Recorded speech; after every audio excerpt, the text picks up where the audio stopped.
Bueno, eh, voy a tratar de explicar brevemente el proceso de la revolución industrial. ¿No? Para eso preparé un mapa conceptual interactivo como para ir tocando los puntos fundamentales, ir explicando los conceptos más principales.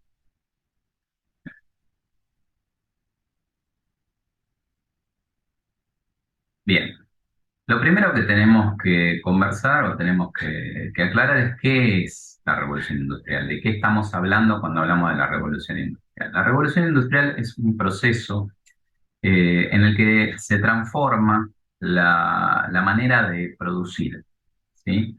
Venimos de una sociedad que está acostumbrada a producir todo manualmente, con herramientas manuales.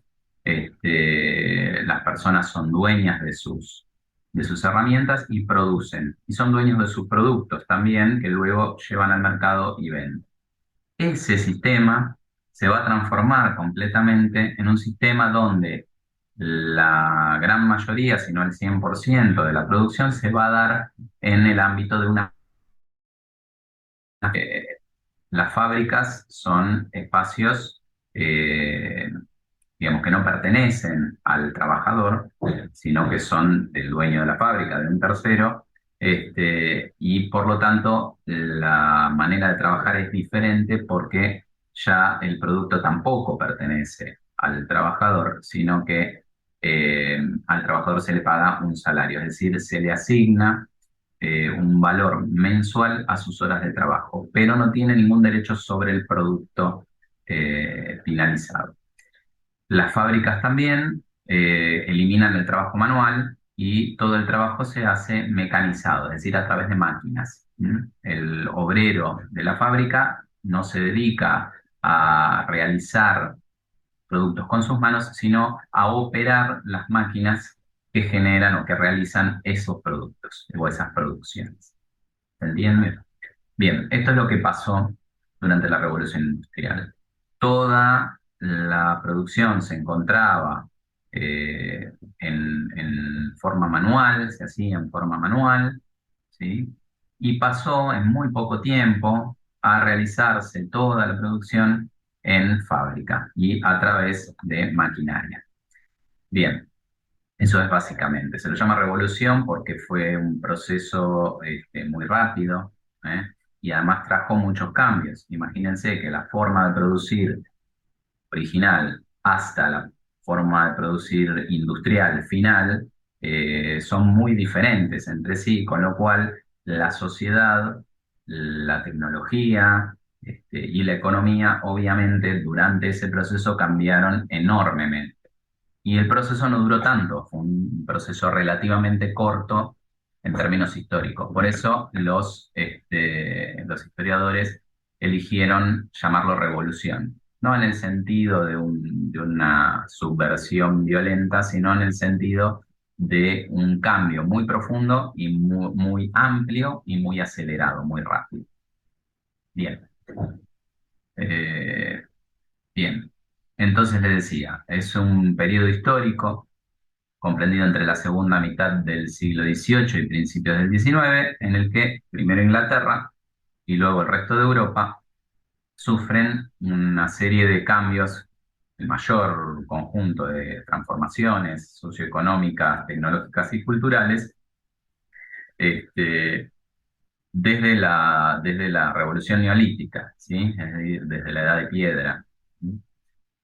Toda la economía basada en el trabajo manual fue reemplazada por otra dominada por la industria y la manufactura. ¿Sí? La industrialización comienza con la mecanización de las industrias textiles y va llevando varias etapas, entre ellas el desarrollo de los procesos del hierro que van a ser necesarios para la producción de máquinas de vapor.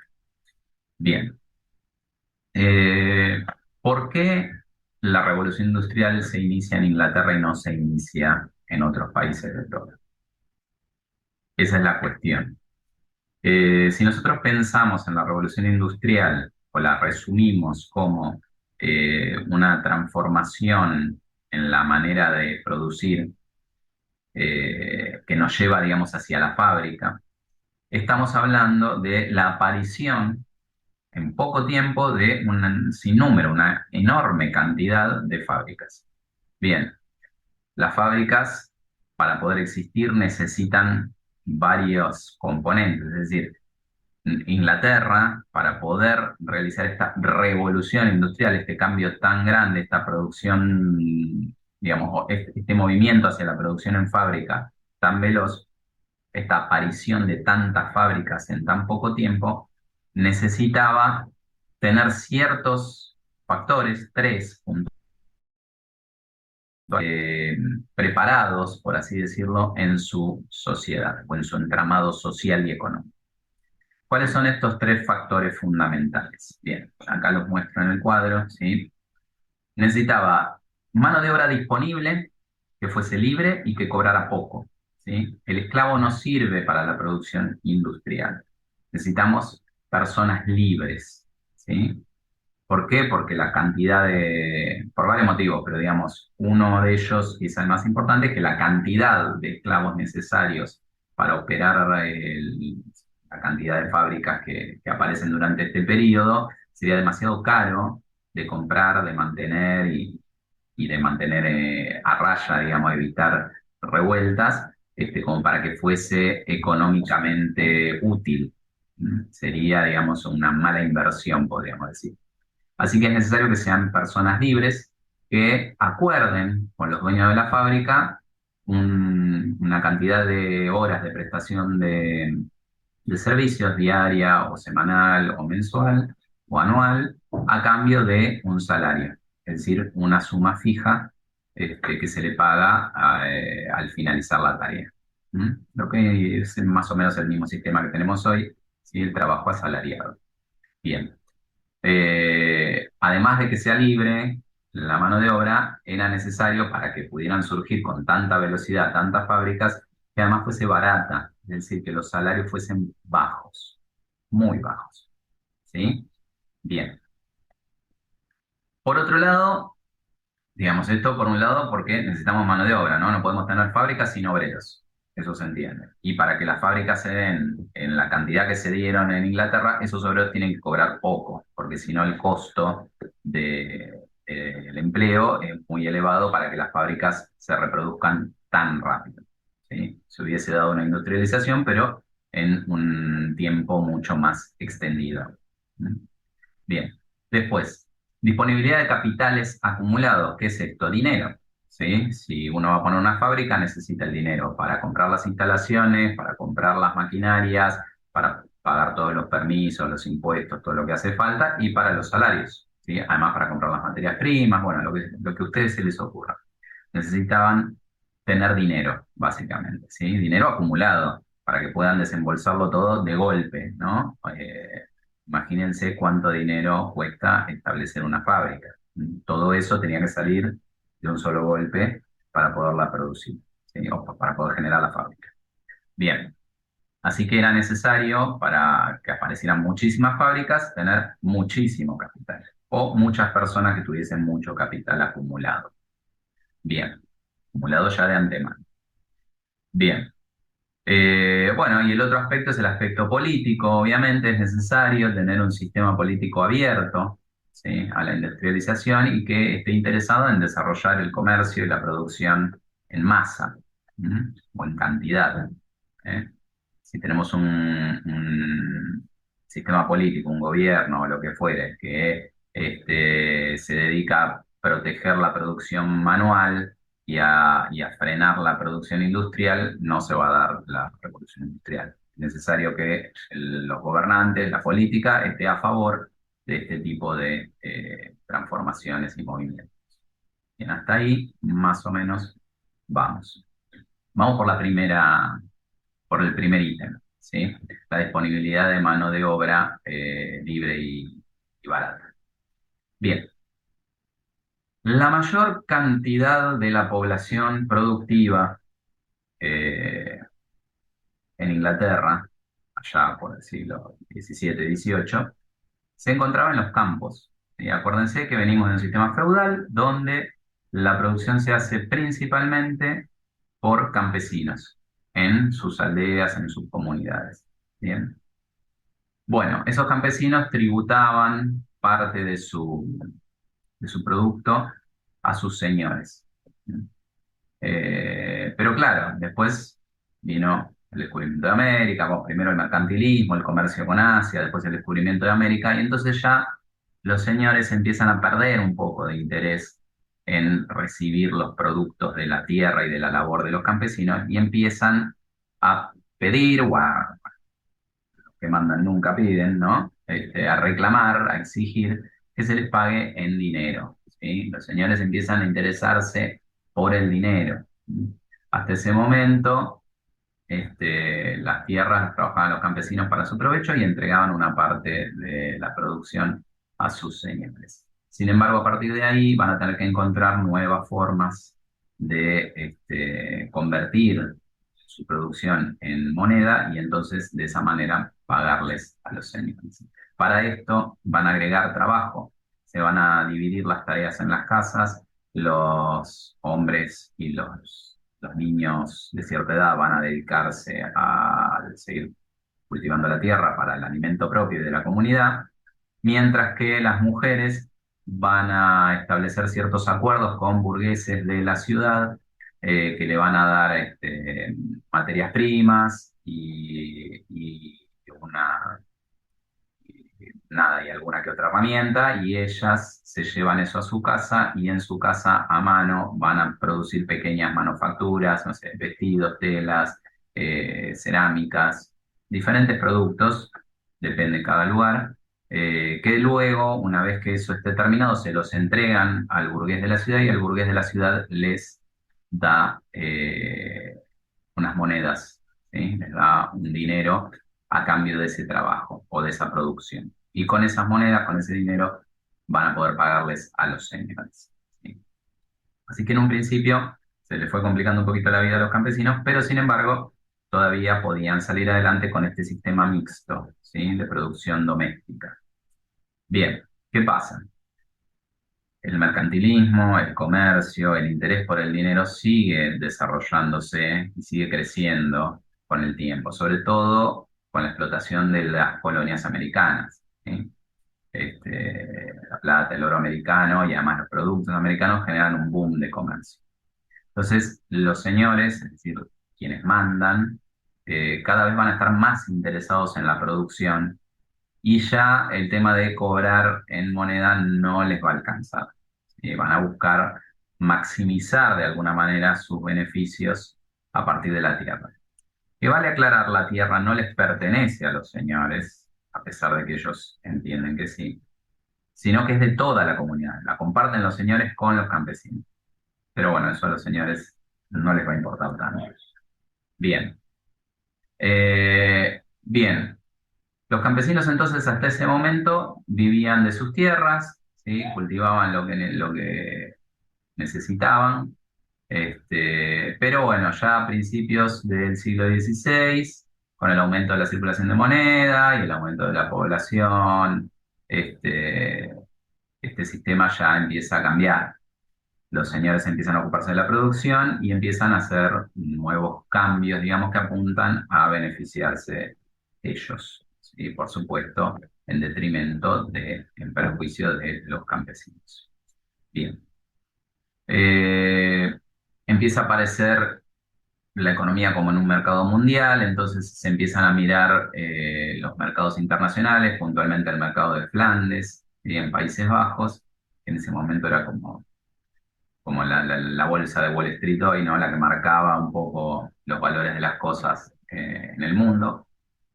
Y bueno, resulta que hay como un desarrollo, un florecimiento de la manufactura de la lana. Se empiezan a hacer productos textiles a base de lana, ¿sí? Entonces eso hace que la lana aumente de precio, ¿sí? Y los grandes señores feudales ingleses empiezan a pensar en transformar las tierras, estas que usaban los campesinos para labrarlas, para producir alimentos, digamos, en tierras de pastura, es decir, en tierras donde creciera el pasto para criar ovejas, para que coman las ovejas, ¿sí? Entonces, de esta manera, ver cómo orientar la producción hacia lo que el mercado está pidiendo, es decir, ya no para sobrevivir, sino para vender. ¿Mm? Pero claro, los que sobrevivían de esas tierras no eran los señores, sino los campesinos. Y los que querían vender y se iban a beneficiar con esas ventas no eran los campesinos, sino los señores. ¿Mm? Bien. Entonces ahí los señores muy amablemente van a proceder a poner en marcha un plan por el cual van a expulsar violentamente a los campesinos de sus tierras. De sus tierras me refiero a las tierras de los campesinos o a las tierras de la comunidad, ¿estamos? Este, y se las van a quedar los señores, las van a usurpar. ¿Sí? Van a echar a los campesinos de la tierra y se van a quedar con esas tierras, con esos terrenos que antes eran comunales, ¿no?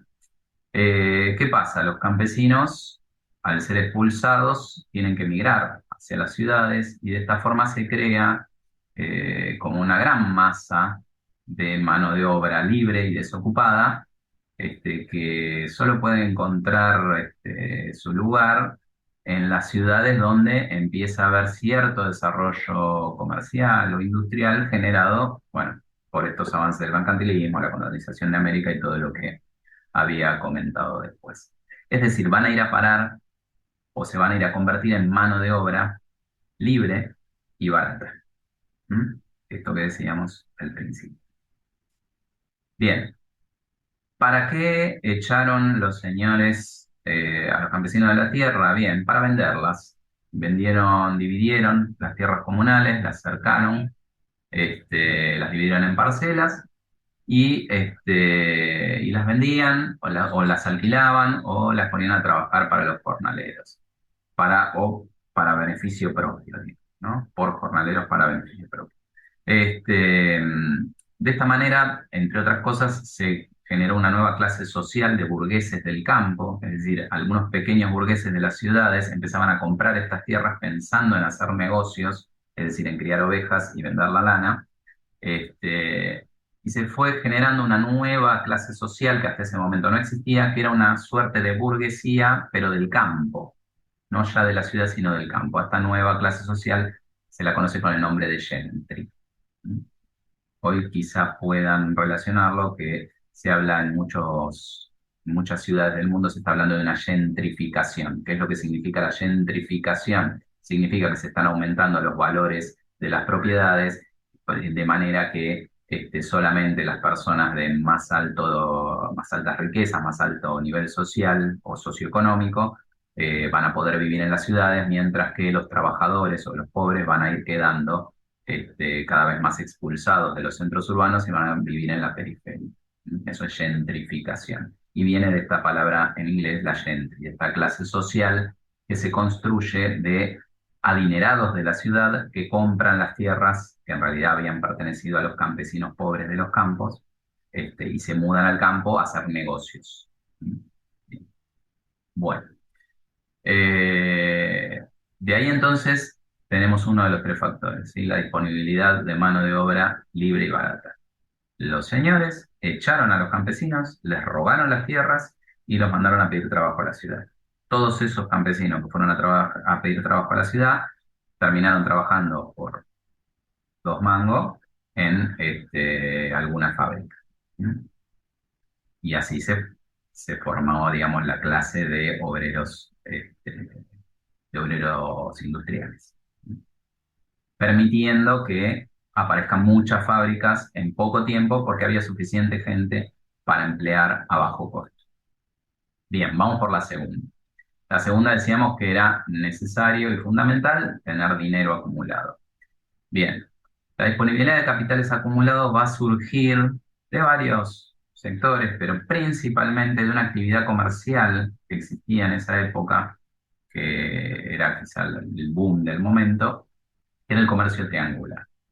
¿Qué era el comercio triangular? Era una ruta comercial que se había establecido, digamos, a través del Océano Atlántico, allá alrededor del siglo XVI hasta el XIX aproximadamente, este, que involucraba a tres continentes: Europa, África y América, ¿sí? En una especie de triángulo, por eso comercio triangular. Bien. ¿Cómo era este sistema de comercio triangular? Bien, los barcos salían de Inglaterra, de Europa, llevando manufacturas y suministros de todo tipo. Después de ahí iban y recalaban en la costa occidental de África, donde los propios ingleses tenían colonias. ¿Sí? Este, y bien, algunos productos, no sé, cascabeles, espejitos de colores, piedritas de colores, telas de baja calidad también que se producían en Inglaterra, se podían utilizar para vender, ¿no? Se vendían ahí en África. Obviamente eso dejaba un dinero para los comerciantes que traían esos productos de Inglaterra y los vendían en África. En África eran mucho más codiciados, no se producía eso, entonces ellos lo habían comprado relativamente barato en Inglaterra y lo vendían relativamente caro en África. Sin embargo, ese no era como decir, el eje, digamos, del beneficio que daba este circuito, sino lo que va a venir ahora. ¿Qué era lo que se obtenía en África?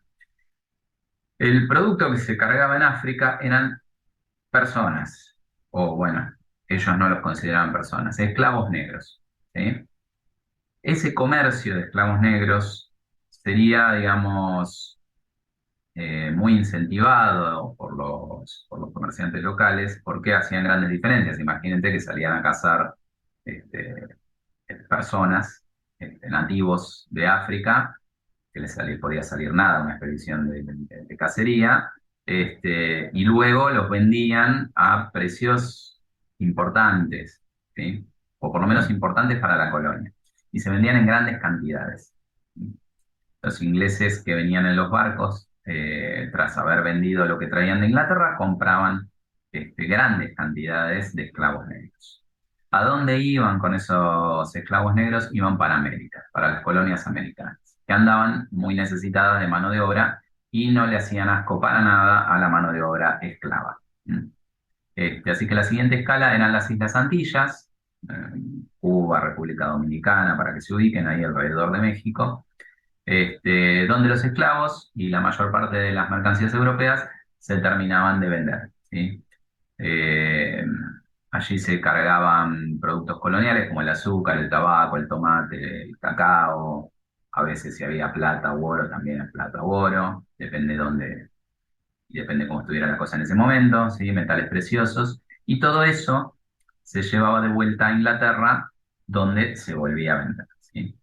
La diferencia que hacían estos comerciantes por llamarlo de alguna manera, estos esclavistas, la diferencia que hacían entre lo que compraban los esclavos en África y lo que los vendían en América era abismal. Amasaron grandes fortunas con ese comercio. Y bueno, y para terminar de rematarlo, los productos americanos también se vendían bastante bien en Inglaterra. Con lo cual, todo este circuito triangular lo que generó es lo que Marx llama acumulación original o originaria. Es decir, podríamos resumirlo en que hicieron inmensas fortunas basándose en el tráfico de esclavos principalmente y en el resto del comercio triangular. El sistema generó para los burgueses que participaban en estas aventuras comerciales una acumulación inmensa de capitales que podrían utilizarse para las inversiones en producción y distribución que vendrían con la industrialización. ¿Sí? Esto que decía yo, querés poner industria, necesitas dinero. El comercio triangular inglés sentó las bases para el desarrollo de la revolución industrial, que iba a requerir una fuerte base de capitales para invertir en la mecanización y en la puesta, digamos, de las industrias. ¿Mm? Bien. Pero ahí ya tenemos dos patas. Por un lado, mano de obra libre y barata, que surge de la expulsión de los campesinos y del robo de sus tierras. Por otro lado, disponibilidad de capitales que surge principalmente de la explotación de mano de obra esclava, o mejor dicho, del comercio de esclavos negros africanos. Divinos los ingleses.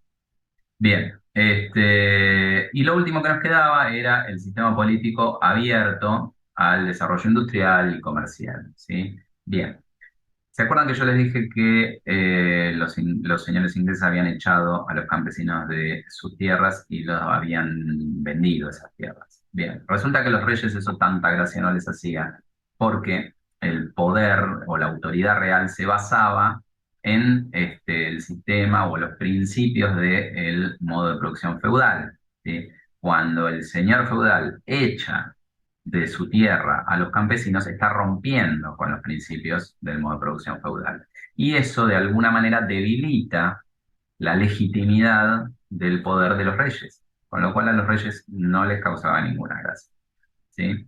Eso entre otros inconvenientes que también le traía problemas económicos, ¿no? Porque ya no recibían la parte que les correspondía, varias cosas. Pero principalmente eso, ¿no? Era como un atentado a la autoridad real bastante importante. Bien. Así que varios reyes, a lo largo de este proceso que llevó un par de siglos, intentaron o lograron de alguna medida tomar medidas en contra de las usurpaciones, en contra de las expulsiones de campesinos, pero resulta que en Inglaterra no solamente mandaba el rey, no había un sistema absolutista, sino que también tenía un contrapeso que era el Parlamento. El Parlamento era un congreso de nobles y altos burgueses, este, que como justamente se beneficiaban de todas estas expulsiones y estas ventas de terrenos, medio que estaban en las antípodas de lo que quería el rey. El rey quería frenarles un poco, pararles un poco la mano con las expulsiones, mientras que el Parlamento quería todo lo contrario, ¿sí? Tuvieron muchos choques, varios reyes, no uno solo, hubo toda una sucesión de reyes que se llevó muy mal con el Parlamento a raíz de estas cuestiones. Este, pero bueno, la cuestión es que el Parlamento se oponía constantemente a las leyes de protección de los campesinos que establecía el rey, que de vuelta no las establecía porque le caían bien los campesinos, las establecía porque le convenía a él políticamente para no perder poder. Bien, esto llevó básicamente a que en 1628 el Parlamento presenta una petición de derechos que básicamente era una queja o se demandaba que fuesen protegidos en contra de los abusos de autoridad del rey. Estaba abusando el rey, ¿no? Entonces ya en 1642 Carlos I, frente a toda esta, ¿cómo decirlo?, a esta oposición que tenía en el Parlamento, decide disolver el Parlamento. Dice, bueno, muchachos, si no me hacen caso, ya está. Gobierno sin el Parlamento, hacemos un sistema absolutista y lo que digo yo es ley y el Parlamento que haga lo que quiera. No existe más. Bueno, le salió mal la jugada, ¿sí? Ahí mismo en 1642 estalló una guerra civil, se dividieron los bandos entre el bando del Parlamento y el bando del rey, o sea, los parlamentarios y los realistas. A los parlamentarios se los identificaba mucho con la religión puritana, con lo cual quizás si leen los libros de historia los van a encontrar más como puritanos que como parlamentarios, pero son lo mismo básicamente. Este, Obviamente los realistas van a venir de los sectores donde las expulsiones de campesinos todavía no habían avanzado mucho y eran más tradicionales, mientras que los parlamentarios o los puritanos van a venir de los lugares donde ya existía la gentry y ya habían volado a los pobres campesinos, los habían mandado a las ciudades. Finalmente, bueno, la guerra civil dura unos 6 años aproximadamente y en 1648 los puritanos terminan ganando y declaran al rey traidor al reino. Y en 1649 Carlos I es públicamente decapitado, le cortan la cabeza. Y se establece un gobierno con características republicanas al mando de un burgués, nada más ni nada menos, ¿sí? Un burgués llamado Oliver Cromwell, que va a traer una serie de reformas económicas y sociales que van a permitir el avance de la industrialización y el desarrollo del comercio. De esas reformas, bueno, acá lo tenemos un poquito habla de Cromwell, era un parlamentario puritano y notable entre los líderes de la facción parlamentaria y asumió el gobierno y tomó una serie de medidas que beneficiaron a la burguesía mercantil y manufacturera, ¿sí? Este, las dos medidas más importantes o que más nos interesan son las cartas de navegación, ¿sí? que son unas leyes en las cuales se obliga a que las mercaderías inglesas se transporten en barcos ingleses y de esta manera rompe el monopolio de los transportes y de los fletes que tenían hasta ese momento los holandeses. Es una forma, digamos, es una política proteccionista, es para defender la industria, el comercio y la producción nacional de Inglaterra. Y la otra, quizá también una de las más importantes, es que se eliminan los monopolios comerciales que controlaba el Estado. Antes vos, si querías producir algo, si querías poner un taller para producir telas, ponele, tenías que pedirle un permiso al rey y el rey te tenía que autorizar. Y cualquier otro que quisiera producir telas en tu misma zona, tenía que hacer lo mismo y por ahí el rey no lo autorizaba, el rey autorizaba tres o cuatro y el resto ya está. Sí, eso limitaba mucho la competencia y por lo tanto la- el desarrollo de industrias era imposible bajo esos parámetros, ¿sí? Lo que hace Cromwell en su gobierno es eliminar esos monopolios comerciales controlados por el Estado. Cualquiera se puede poner el negocio que quiera, donde quiera. También se establecen impuestos al consumo para que recaude un poquito más este, el Estado y a la propiedad de la tierra. Todo eso también como una medida para fomentar la exportación, ¿sí? Te sale más barato de alguna manera o pagas menos impuestos si vendes afuera del país que si vendes adentro. Eso fomenta la producción y sobre todo la comercialización, la exportación. Bien, entonces, dijimos que Inglaterra tenía disponibilidad de mano de obra libre y barata porque había echado a sus campesinos y habían quedado todos sin trabajo en la ciudad. Disponibilidad de capitales acumulados porque habían hecho fortunas inmensas a través del comercio de esclavos principalmente. ¿Mm? Y un sistema político abierto que había surgido de todas estas revoluciones y que había tomado varias medidas económicas que permitían el desarrollo de la industrialización y el comercio. Estos tres factores unidos nos permiten pensar que Inglaterra claramente era el país que estaba mejor preparado para la revolución industrial. ¿Por qué? Porque tenía gente para contratar para las fábricas y a bajos precios, dinero para poner y comprar y establecer todo el sistema de la fábrica como quisiera, y un sistema político, un gobierno que no solo permitía, sino que además fomentaba el desarrollo de este tipo de emprendimiento. Bien, yo les voy a dejar este mapita conceptual interactivo, se los voy a hacer llegar para que lo consulten si lo necesitan y espero que con esto haber dejado claro más o menos el tema y que les sea de utilidad. Así que, bueno, muchas gracias a todos y eso es todo por ahora. Hasta luego.